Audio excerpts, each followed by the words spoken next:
Hi friends, welcome to Yummy Cooking. இன்னைக்கு நம்ம Yummy Cookingல நல்லா கிறிஸ்பியான ரவா தோசை எப்படி செய்யறதுன்னு பார்க்கலாம். அதுக்கு முன்னாடி இந்த ரெசிபி உங்களுக்கு பிடிச்சிருந்தா நம்ம Yummy Cooking சேனலை சப்ஸ்கிரைப் பண்ணிக்கோங்க. கூடவே பெல் பட்டனை கிளிக் பண்ணிக்கோங்க. நல்லா கிறிஸ்பியான ரவா தோசை எப்படி செய்யறதுன்னு பார்க்கலாம்.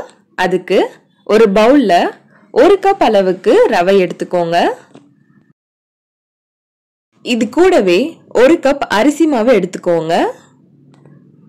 அடுத்து 1/4 கப் அளவுக்கு மைதா சேர்த்துக்கோங்க. இது கூடவே ஒரு வெங்காயத்தை பொடியா கட் பண்ணிட்டு சேர்த்துக்கோங்க. ஒரு பச்சை மிளகாயை பொடியா கட் பண்ணிட்டு சேர்த்துக்கோங்க.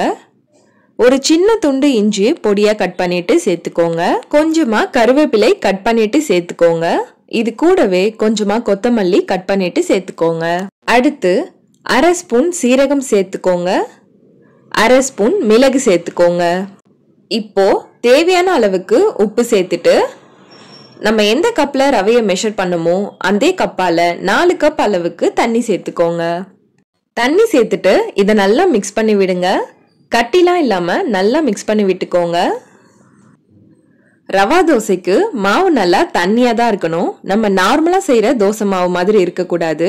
அப்போதான் தோசை நல்லா கிறிஸ்பியா வரும். மாவு நல்லா மிக்ஸ் பண்ணியாச்சு. இப்போ இதை ஒரு தட்டு போட்டு மூடி வச்சு 15 இருந்து 20 நிமிஷத்துக்கு நல்லா ஊற விட்டுடுங்க. 20 மினிட்ஸ் ஆயிருக்கு. இப்ப பாருங்க, ரவெல்லாம் நல்லா ஊறி மாவு நல்லா திக்காயிடுச்சு பாருங்க.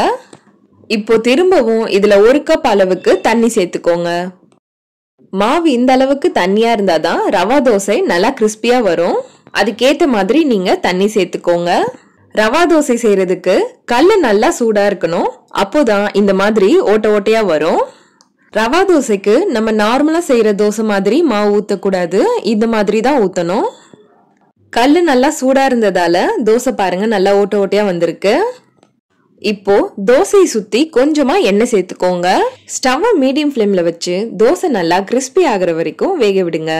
தோசை நல்லா மொறுமொறுன்னு ஆகிறதுக்கு 3 இருந்து 4 நிமிஷம் ஆகும். இப்ப பாருங்க, தோசை அங்கங்க ப்ரௌன் ஆக ஆரம்பிச்சிடுச்சு. ரவா தோசை ரெடி ஆயிடுச்சு. இப்ப நம்ம இதை எடுத்துடலாம். அடுத்தடுத்த தோசை ஊத்தும் போது மாவு திக்கான மாதிரி இருந்ததுன்னா தேவையான அளவுக்கு தண்ணி சேர்த்துட்டு நீங்க தோசை ஊத்துங்க. ஒவ்வொரு முறை தோசை ஊத்தும் போதும் மாவை நல்லா மிக்ஸ் பண்ணி விட்டுட்டு தோசை ஊத்துங்க. இல்லைன்னா ரவை அடியிலேயே அப்படியே நின்னுடும். நல்லா கிறிஸ்பியான ரவா தோசை சூப்பரா ரெடி ஆயிடுச்சு.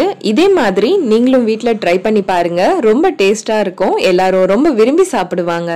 ஓகே ஃப்ரெண்ட்ஸ், உங்களுக்கு இந்த ரவா தோசை பிடிச்சிருந்தா நம்ம யம்மி குக்கிங் சேனலை சப்ஸ்கிரைப் பண்ணுங்க, லைக் பண்ணுங்க, ஷேர் பண்ணுங்க. அண்ட் நீங்க ட்ரை பண்ணி பார்த்துட்டு எப்படி இருந்ததுன்னு கமெண்ட் பண்ணுங்க.